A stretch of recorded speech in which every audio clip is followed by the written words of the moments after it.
Anaknya Rabi' bin Haytham ini tahu nilainya makanan yang ibunya buat tadi.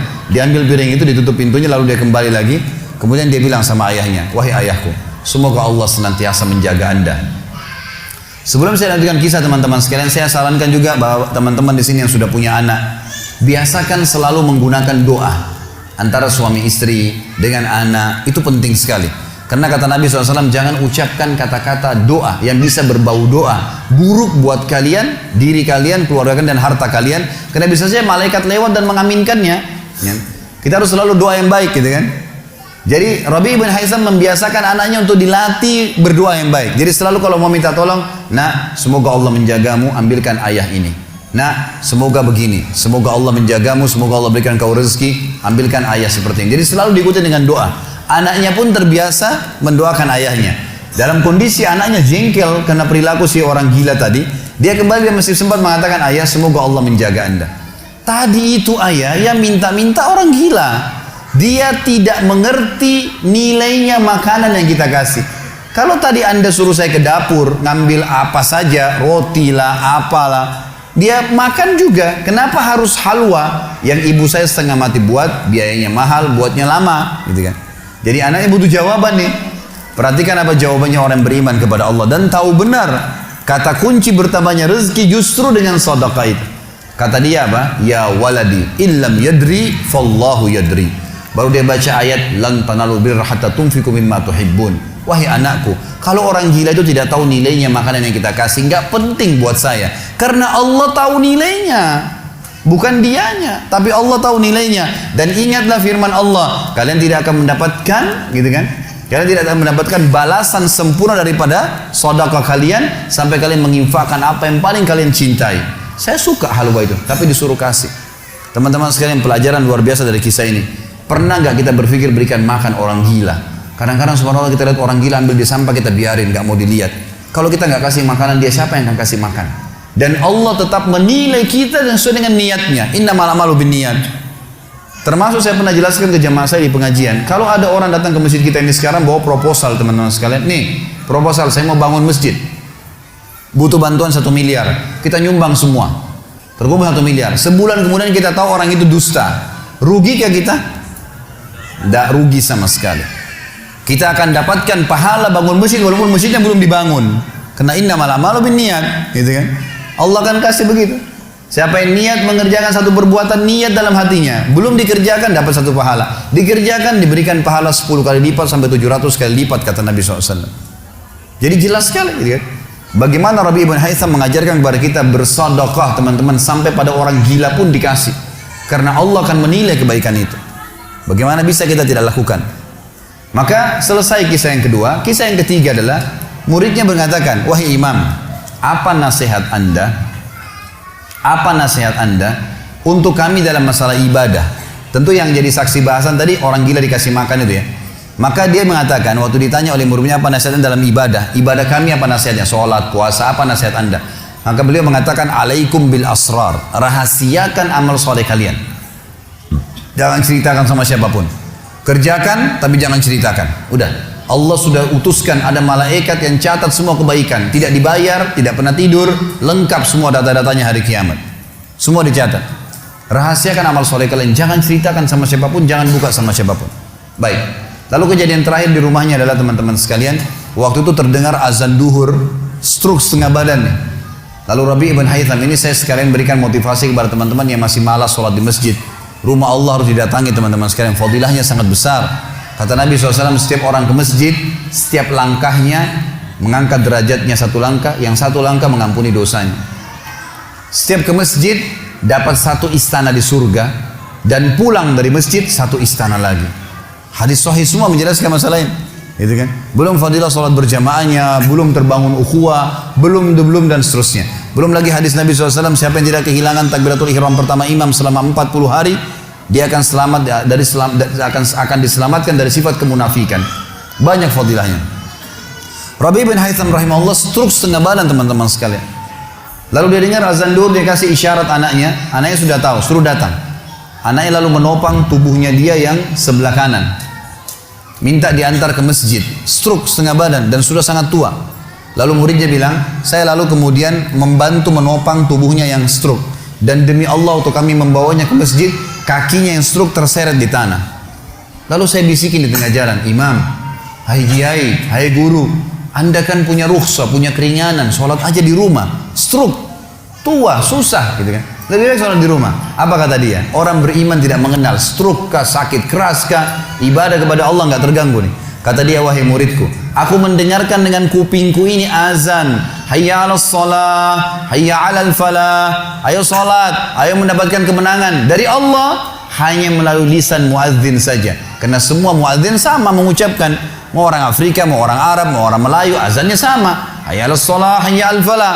Allah memanggil saya mengatakan, ayo sholat, pencipta langit dan bumi, ayo mendapatkan kemenangan. Lalu saya sholat di rumah saya, demi Allah saya akan datangi masjid walaupun saya merangkak. Luar biasa nih, ya, keimanan membuat seseorang stroke pun bisa beribadah kepada Allah. Tapi dari kisah kita, ya, dari 4 kejadian di rumah Rabi' ibn Hasan adalah bagaimana dia bersedekah kepada orang fakir miskin tadi. Ada riwayat Bukhari yang lain teman-teman sekalian berbunyi, kata Nabi SAW dulu di zaman Bani Israel ada 2 orang. Di zaman Bani Israel ada 2 orang. 2 orang ini bersahabat, dua-duanya punya kebun. Dua-duanya punya kebun. Kebun ini mereka lagi nunggu hujan dan satu negeri itu belum turun hujan. Tiba-tiba si A sama si B. Si A ini melihat ada awan, kata Nabi SAW, lewat di atas kebunnya. Dan terdengar suara dari awan itu berkata, turunkanlah hujan di kebunnya fulan, kebun temannya dia di sebelah. Maka dia bilang, kata Nabi SAW, orang ini pun mengikuti awan tersebut. Ternyata betul, awan itu menggumpul semuanya di atas kebun temannya, hujan. Tapi cuma kebun temannya, yang lain gak kena hujan. Maka Nabi SAW mengatakan, dia pun bertanya pada temannya, apa yang kamu lakukan dengan kebunmu? Sampai di musim panas seperti ini pun Allah masih menurunkan hujan untuk kebunmu saja. Apa yang dia bilang? Dia bilang, saya membagi keuntungan dari usaha saya ini menjadi 3. Keuntungannya bukan modal.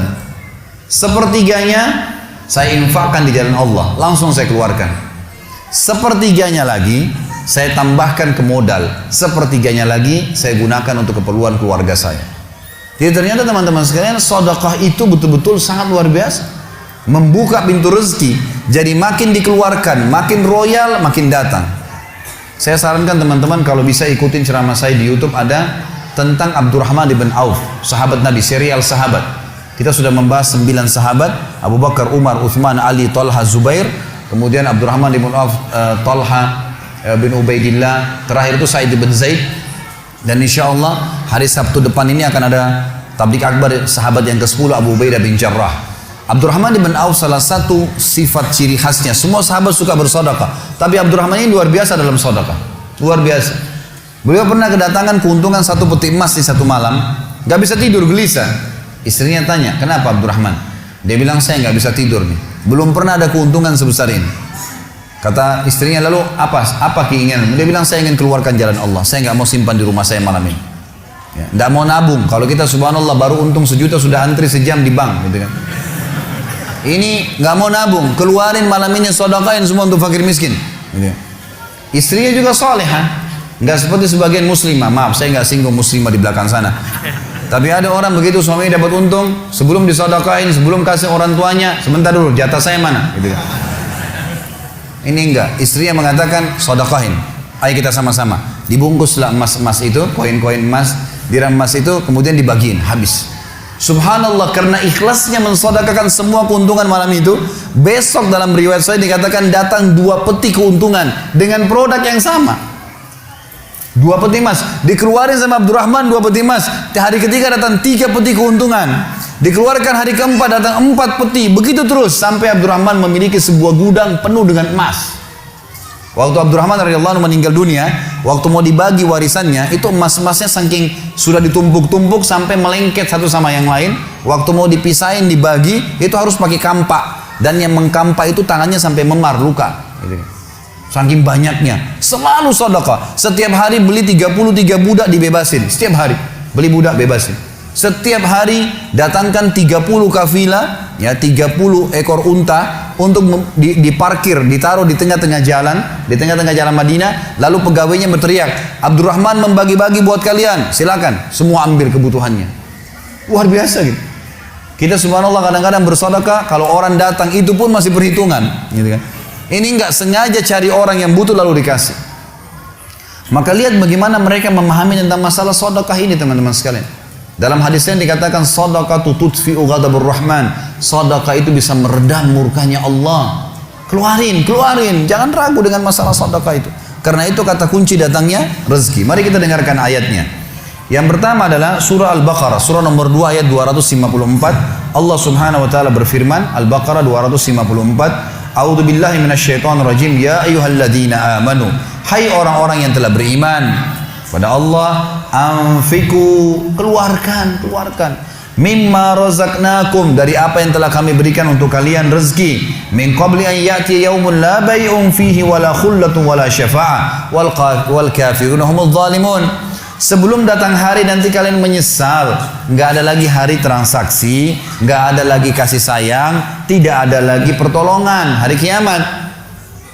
Teman-teman sekalian, maaf kalau anda punya rezeki banyak di rekening, masya Allah, bagus. Tapi usahakan selalu ada sedekahnya, karena kalau kita biarkan numpuk, kita cuma bangga di angka tulisan, di print bukunya, oh iya banyaknya, 2 miliar, 10 miliar. Kita cuma bangga dengan angka.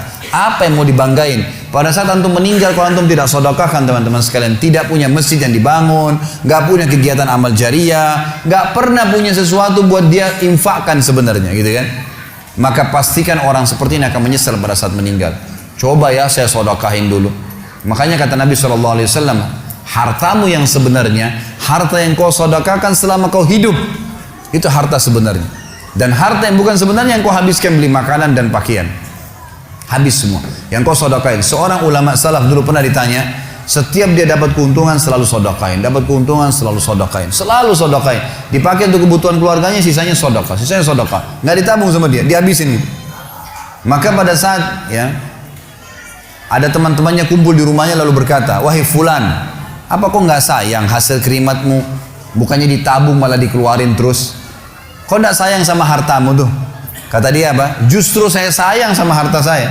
Karena saya sayang, jadi saya mau bawa harta saya sampai di akhirat. Ini sedekah saya bawa sampai di akhirat. Kalau saya simpan di sini, saya cuma tabung untuk dunia saja. Gitu. Jadi lihat bagaimana mereka memahami tentang masalah sedekah itu. Kemudian dikatakan, dan orang-orang kafir, mereka lah orang-orang yang zalim. Mereka tidak mau sedekah, maka mereka zalim sebenarnya. Kemudian surah Ibrahim, surah nomor 14 ayat 31 sampai 34. Allah Subhanahu wa taala berfirman, A'udzubillahi minasyaitonir rajim, qul li ibadiyalladzina amanu. Katakanlah hai Muhammad kepada hamba-hamba saya yang telah mengaku beriman, yuqimus shalah, mereka mendirikan salat, jaga salat 5 waktu mereka, salat-salat sunnah mereka, wa yunfiku, dan mereka bersedekah, menginfakkan, mimma razaqnahum, dari apa yang kami menjadikan sebagai rezeki buat mereka, sirran wa alaniyah, baik sembunyi-sembunyi ataupun terang-terangan. Karena kadang-kadang kalau ada orang minta di pinggir jalan, kita nggak mungkin sembunyikan, tinggal mengontrol supaya tidak riya saja. Min qabli an ya'tiya yaumun la bay'un fihi wala khilal, sebelum datang hari tidak ada lagi transaksi, nggak bisa lagi kita keluarkan uang kita. Di akhirat nggak laku lagi rupiah, nggak laku lagi dolar, nggak laku lagi pound sterling, nggak ada lagi semua itu. Yang laku adalah yang sudah disedekahkan selama di dunia. Sebelum datang hari yang tidak ada transaksi dan tidak ada lagi persahabatan. Allahul ladzi khalaqas samawati wal ard, yang menyuruh kalian sholat tadi dan menginfakkan apa yang kalian telah diberikan adalah Allah yang telah menciptakan seluruh langit dan bumi. Wa anzala minas sama'i ma'a, dan telah menurunkan dari langit air. Fa akhraja bihi minas samarati rizqan lakum, lalu dengan air hujan itu dia tumbuhkan buah-buahan sehingga kalian bisa menjadikannya sebagai rezeki kalian, menutupi kebutuhan kalian. Wa sakhkhara lakumul fulka litajriya fil bahri bi amri, yang menyuruh kalian sholat dan berinfak itu adalah Tuhan Allah yang telah menundukkan lautan sehingga bahtera-bahtera kalian bisa meraung di atasnya. Wa sakhkhara lakumul anhar, juga yang telah menundukkan sungai-sungai buat kalian, bisa dilewatin atasnya, bisa diambil ikan-ikan dan seterusnya yang ada di dalam lautan dan sungai itu.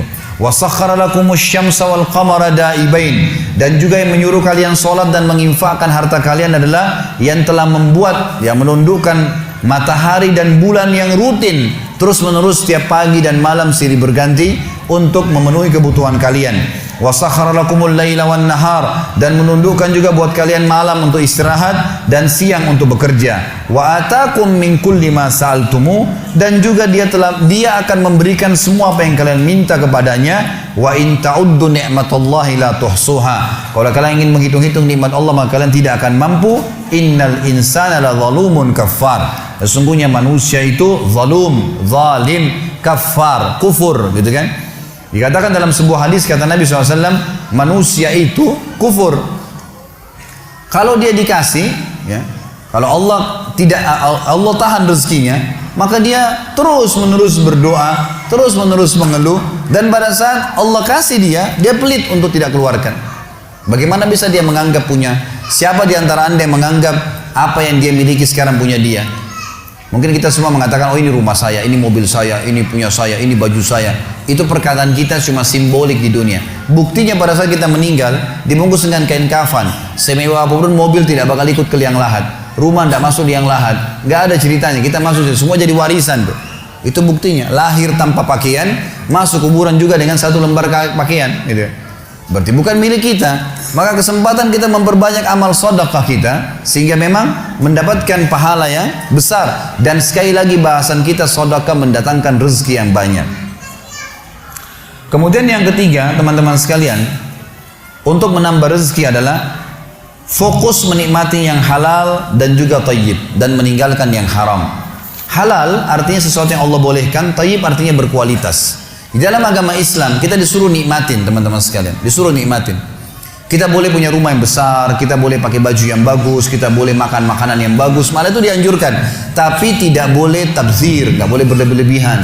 Kita nggak boleh pelit, nggak boleh berlebihan. Kita ada di tengah-tengahnya. Kata ulama adalah la ifrat wa la tafrid. Nggak pelit sekali, tidak pelit, dan juga tidak terlalu berlebihan. Dia di tengah-tengah, selalu ada saja di jalan-jalan kebaikan. Dia juga penuhi kebutuhannya, dia juga bantu orang lain, gitu kan? Seperti itulah. Maka ini namanya halal dan thayyib. Kata para ulama, kalau ada orang bisa membeli, misalnya kasih contoh aja, kalau ada orang bisa beli anggur dengan 50.000 per kilo misalnya, bagus kualitasnya 50.000, tapi ada anggur lebih bagus dengan 100.000, dan dia mampu beli 100.000, maka ini boleh dia beli, dan itu tidak mubazir. Makanya Abu Hanifah rahimahullah memberikan pelajaran kepada kita. Abu Hanifah ini salah satu dari 4 imam mazhab.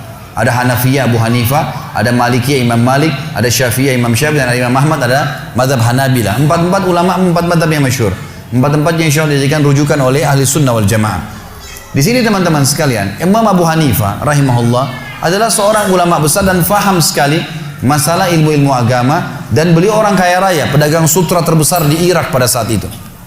Satu waktu dalam majlisnya, beliau isi pengajian, ada satu orang yang hadir, pakaiannya kotor, penampilannya, rambutnya berantakan, kelihatan orang ini kayak susah gitu. Selesai ta'lim, orang itu masih ada. Abu Hanifah rahimahullah panggil dia, kesini. Ini muridnya kebetulan sering hadir, tapi Abu Hanifah kebetulan lihat pada saat itu dia berantakan gitu. Abu Hanifah tidak pernah tanya kabarnya sebelumnya, baru kali itu. Dia datang, kata Abu Hanifah, pergilah ke mihrab, ada sejadah saya. Abu Hanifah kebetulan jadi imam pada saat itu rahimahullah. Angkat sejadah itu dan ambil apa yang ada di bawahnya. Orang itu pun datang ke sana. Sebagai murid dia patuhi gurunya, dia angkat sejadah, ditemukan ada 500 dirham. Ini banyak ini puluhan juta nilainya, gitu kan. Begitu diangkat, dikatakan dia bawa orang ini ke Abu Hanifah, ini silakan imam. Kata Abu Hanifah, ambillah, perbaiki kehidupan kamu. Ambil, jadikan modal, jadikan apa? Silakan. Ya Abu Hanifah mau bersedekah gitu. Orang ini tiba-tiba menjawab apa? Wahai imam, saya orang kaya. Artinya saya tidak butuh dikasih uang seperti ini, saya punya banyak gitu. Abu Hanifah malah tambah heran dan berkata, kalau kau orang kaya, mana kamu dari sabda Nabi SAW, Inna Allah yuhibbu an yara athara ni'amihi ala abdi. Allah suka melihat bekas nikmatnya pada hambanya. Harus ada kelihatan nikmatnya. Kalau kau orang kaya, pakailah baju yang bagus, yang layak, sisirlah rambutmu yang rapi, pakailah pakaian yang bagus. Bahkan kata Nabi SAW, puncak nikmat Allah pada seorang hamba kalau dia memiliki badan yang sehat, rumah yang luas, dan kendaraan yang bagus, gitu kan? Tunggangan yang bagus, boleh. Tapi jangan berlebihan. Ada orang subhanallah punya mobil 10, gitu kan? Ini berarti kalau dia tiap hari pakai satu, berarti hari ke-11 boleh kembali ke mobil yang pertama, gitu kan? Ini untuk apa? Ada orang punya baju 200, untuk apa 100-200 baju ini? Gitu kan? Mungkin 10, mungkin 15 dia gonta-ganti.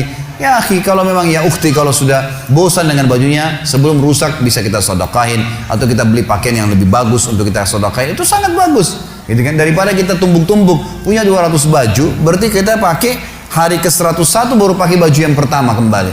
Ini untuk apa? Gitu kan? Jadi tidak